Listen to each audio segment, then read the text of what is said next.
सदन स्थगित होने के बाद और मामलों पर अध्यादेश जारी करने के लिए ये सरकार तैयार हो गई। वोट बैंक की राजनीति। मक्तल में आते हैं वो लोग खंजर बदल बदल के। यार अब मैं कहां से लाऊं सर बदल बदल के। माले मुफ्त दिले बेरहम, दिल्ली पे सितम और करोड़ों हजम। मैंने अपने जीवन से संन्यास लिया है अपने समाज के लिए। एक दो गोले जरूर मारूंगा मगर इतना नहीं मारूंगा। इन्होंने मणिपुर में हिंदुस्तान की हत्या की है। इस सरकार में भी सुधार आने चाहिए। सरकारें आएगी जाएगी, लोग आएंगे जाएंगे, बिगड़ती बनती बात चलेगी कि देश अजरा अमर है, देश रहने वाला है।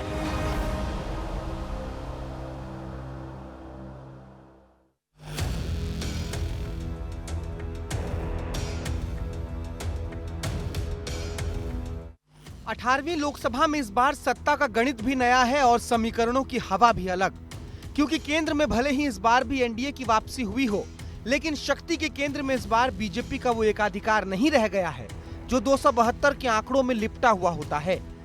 10 साल के लंबे अंतराल के बाद देश की संसद में ऐसी तस्वीर उभर कर आई है जहां सरकार में एक से ज्यादा दलों का हस्तक्षेप होने वाला है।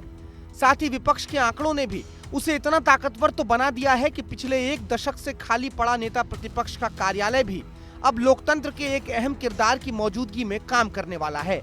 सियासत में संख्या की ताकत कितनी बेमिसाल होती है, ये तो नतीजों के बाद से ही विपक्षी गठबंधन के आत्मविश्वास में झलकने लगा था, जब कथित शेयर मार्केट घोटाले पर ज्वाइंट पार्लियामेंट्री कमेटी से लेकर डिप्टी स्पीकर के पद पर विपक्ष ने अपना दावा ठोकने में देर नहीं की। क्या है, हम तो देखो एनडीए गवर्नमेंट गलती से बनी हुई है। मोदी जी को एक तो मैंडेट नहीं है और माइनॉरिटी गवर्नमेंट है। ये गवर्नमेंट कभी भी गिर सकती है। संसद की बहस में अब अल्पमत और अविश्वास की चर्चा महज प्रधानमंत्री को बोलने के लिए मजबूर करने तक सीमित नहीं होगी, न ही सदन में विपक्ष का हल्ला बोल ही धीमा होगा। नेट और नीट परीक्षा के प्रश्न पत्र लीक होने के मसले पर 18वीं लोकसभा के पहले सत्र में ही जोरदार हंगामे का आसार दिख रहा है। इन सब के बीच विपक्ष ने पहले ये साफ कर दिया है कि अगर प्रतिपक्ष के दल से डिप्टी स्पीकर नहीं बनाया गया तो वो स्पीकर के पद का चुनाव लड़ेंगे, और अगर ऐसा हुआ तो ये आजाद भारत के इतिहास में पहली बार होगा जब स्पीकर का चुनाव सर्वसम्मति से न होकर वोटिंग से किया जाए। 18वीं लोकसभा में समीकरण कितने कुछ बदल जाएंगे, जरा उसको भी जान लीजिए। दरअसल इस बार संसदीय समितियों में विपक्ष की भूमिका बढ़ने वाली है। विपक्ष के पास संख्या बल है तो इस लिहाज से अलग अलग समितियों में विपक्ष को अध्यक्षता करने का भी मौका मिलने वाला है। संसदीय चर्चा में भाग लेने की समयावधि में भी विपक्ष को इस बार ज्यादा वक्त मिलने वाला है।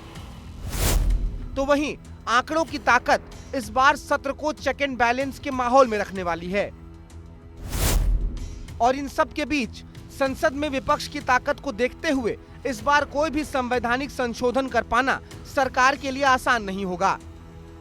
बहरहाल सत्ता पक्ष इस बार भी अपनी ताकत और मजबूत राजनीतिक इच्छा शक्ति के साथ संसद को सुचारू रूप से चलाते हुए एनआरसी और जनसंख्या नियंत्रण कानून जैसे नए और अहम कानूनों को पास कराने की कोशिश करेगा। और इन सब के बीच ये देखना और सुनना दिलचस्प होगा कि संसद की आवाज देश की सियासत को कितने उफान पर रखती है। ब्यूरो रिपोर्ट, विस्तार न्यूज।